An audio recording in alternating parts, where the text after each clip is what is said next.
सत्संग धर्म प्रेमी भाई बहनों, प्यारे बच्चों, आज आपके इस गांव में जिला मैनपुरी उत्तर प्रदेश जय गुरुदेव धर्म प्रचारक संस्था मथुरा की तरफ से धर्म और अध्यात्म का शाश्वत सनातन संदेश होने जा रहा, जिसकी आज हम सभी इंसानों को, सभी कौम जाति मजहब धर्म के लोगों को, सभी औरत मर्द बच्चे बच्चियों को सुनने समझने जानने और मानने की बहुत बड़ी आवश्यकता। धर्म और अध्यात्म वह विद्या है, वो सब्जेक्ट है, ज्ञान है, बोध है, जिसके द्वारा हम आप अपनी जीवात्मा की रक्षा कर सकते हैं। शरीर की रक्षा के लिए संसार में अलग इंतजाम है,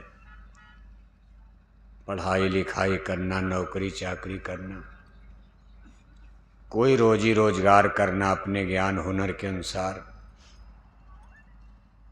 फिर पैसा कमाना, उससे घर बनाना, कपड़े बनाना, कार मोटर तमाम चीज़ें बनाना, ये सब फिजिकल, इसको भौतिकवाद कहा जाता, जो हमारे आपके शरीर की रक्षा में काम आता। लेकिन जीवात्मा की रक्षा संसार के भौतिक संसाधन पदार्थों से नहीं हो सकती। जैसे आप मैनपुरी के सबसे धनी मानी आदमी बन जाओ, सबसे ज़्यादा ज़मीन, सबसे ज़्यादा पैसा आपके पास हो जाए, लेकिन इससे आपकी आत्मा की रक्षा नहीं हो सकती। जीवात्मा की रक्षा का विषय ज्ञान विद्या ही अलग है।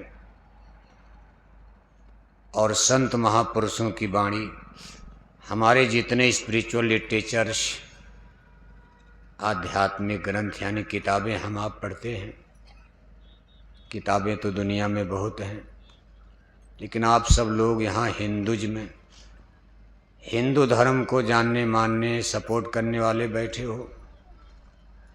आपके जहन में सबसे बड़ा महत्व रामायण का,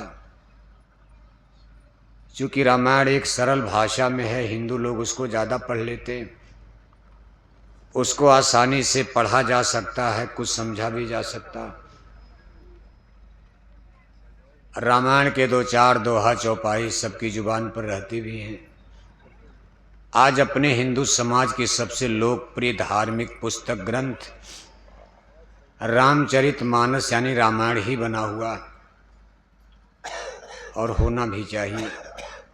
आप रामायण में पढ़ते हो, लिखा है, बड़े भाग मानुष तन पावा, सुर दुर्लभ सदग्रंथ निगावा। गोस्वामी जी महाराज ने जिस दिन रामायण की रचना किया, उस समय दिल्ली में बादशाह अकबर राज कर रहे थे, यानी मुसलमान भारत में आ चुके थे।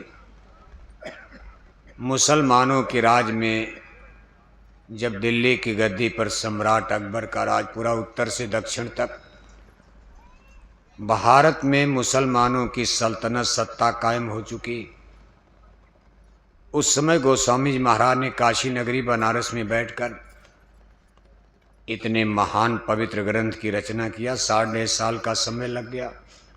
थोड़ा थोड़ा रोज लिखते थे, ऐसा नहीं लगातार लिख दिया, क्योंकि तब मशीन नहीं थी, कागज की भी समस्या थी, हाथ से ही उनको लिखना पड़ता था। कभी 1 पन्ना लिख दिया, कभी 2 पन्ना, कभी 10 चौपाई लिख दिया, कभी 20 चौपाई, लकड़ी की कलम से और हैंड राइटिंग में।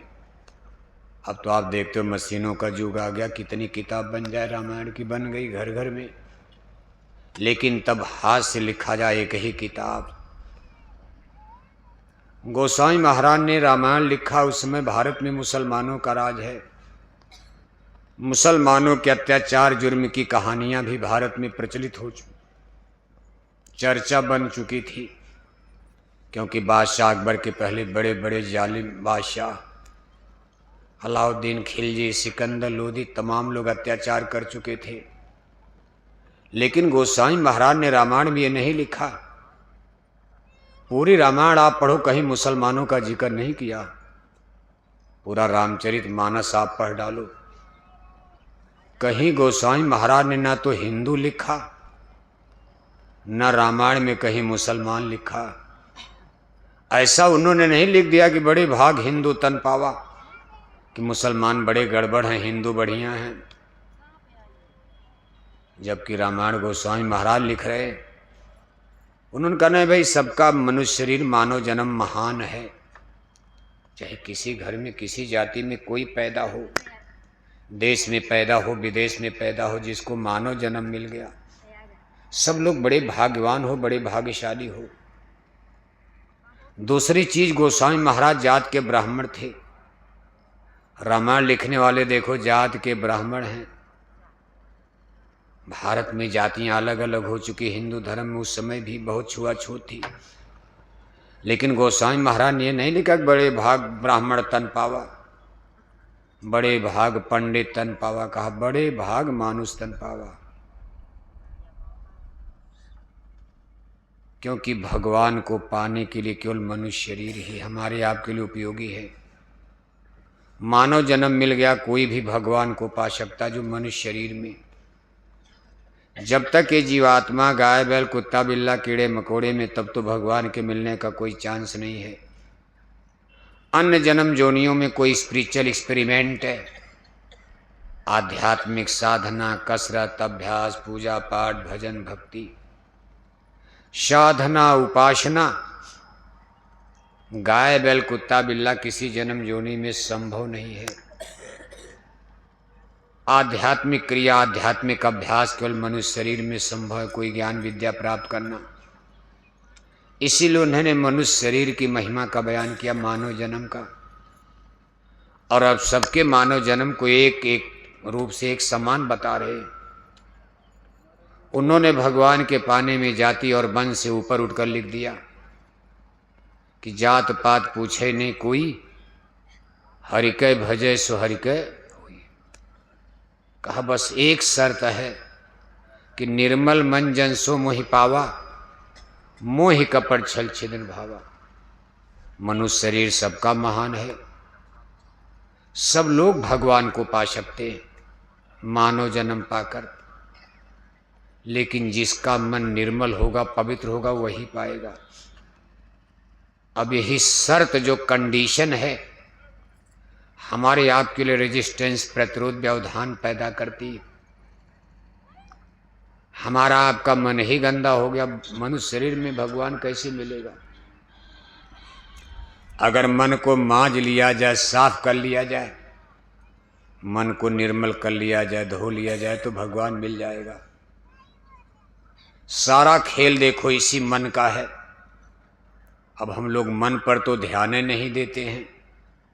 शरीर को नहलाना, शरीर को धुलाना, तिलक टीका लगाना, गिरुआ नीला पीला कपड़ा पहना, दाढ़ी बाल, ये तो शरीर को सजाया जाता। लेकिन बड़े बड़े साधु भी मन को नहीं सजा पाते, धो पाते। कहा मन न रंगाए रंगाए जोगी कपड़ा। शरीर को तो कपड़े से रंग लिया, और मन उनका गंदा ही है, बुद्धि विचार गंदा, सोच चिंतन गंदा। बड़ी बड़ी दाढ़ी है, बड़े बड़े बाल है, गिरुआ पीला पहने हैं। मैनपुरी की जनता देख करके कहती भाई कोई महात्मा जा रहे हैं, साधु जा रहे हैं, और उस साधु का मन कितना गंदा है कि किसी की बहन बेटी को सड़क पर देख लिया, आंख फाड़ कर देख रहे हैं, और तब तक देख रहे हैं जब तक वाड़ में न चली जाए। मोटरसाइकिल से चल रहे हैं, तब तक एक्सीडेंट हो गया, ध्यान उधर चला गया। ये साधुओं का हाल है। तो गृहस्थ लोगों का, जो लोग घर परिवार, उनकी क्या हाल है? आज आप देख रहे हो मामा भांजी को नहीं पहचान रहा। लोगों का मन कितना गंदा हो चुका। आप अपने मैनपुरी में, गांव जवार में देखो, पास पड़ोस में, और सभी जातियों में देखोगे, सभी धर्मों में। ये नहीं कि केवल हिंदुओं में या केवल मुसलमानों में, केवल यादव में, केवल ब्राह्मण में, केवल ठाकुर में। सारी जाति, सारे धर्म के लोगों के यहाँ घर में आप देखो, इतनी बड़ी बड़ी घटनाएं जो शर्म के मारे सर झुक जाता कि मामा भांजी को नहीं पहचान पा रहा, चाचा भतीजी नहीं पहचान रहा, बाप बेटी को नहीं पहचान पा रहा, भाई बहन नहीं पहचान पा रहा। इसमें भगवान मिलने की तो संभावना खत्म हो गई। जब मनुष्य का मन इतना गंदा अशुद्ध हो जाए, नापाक हो जाए, तो परमात्मा परमेश्वर के मिलने की सारी संभावनाएं समाप्त हो चुकी हैं। किसी को नहीं मिले। जब गुरु को नहीं मिला तो चेला को कहां से मिलेगा। तमाम साधु लोग पकड़ करके जेल में डाले जा रहे हैं। मन ही तो धोखा दे दिया, गड़बड़ हो गया। बाहर में तो जनता उनको संत सदगुरु भगवान मान रही थी। 10-10 लाख उनके चेला बन गए थे। सब लोग भगवान मानकर पूजा कर रहे थे। लेकिन इनके ऊपर कोर्ट अदालत में मुकदमा चल गया, सही सबूत मिल गया और पकड़ करके देखो तमाम लोग जेलों में डाल दिए गए। आजीवन कारावास, जेल में सड़ो इसी में। अब ईश्वर जाने सच्चाई को। कोर्ट कचहरी अदालत में कोई भगवान तो बैठे नहीं हैं, फिर भी उनके भक्तों ने ही गवाही दे दिया कि नहीं नहीं गुरुजी गड़बड़ हैं, हमको मालूम है। जब शिष्यों ने ही गवाही दे दिया तो अदालत को मौका मिल गया, पकड़ करके जेल में डलवा दिया।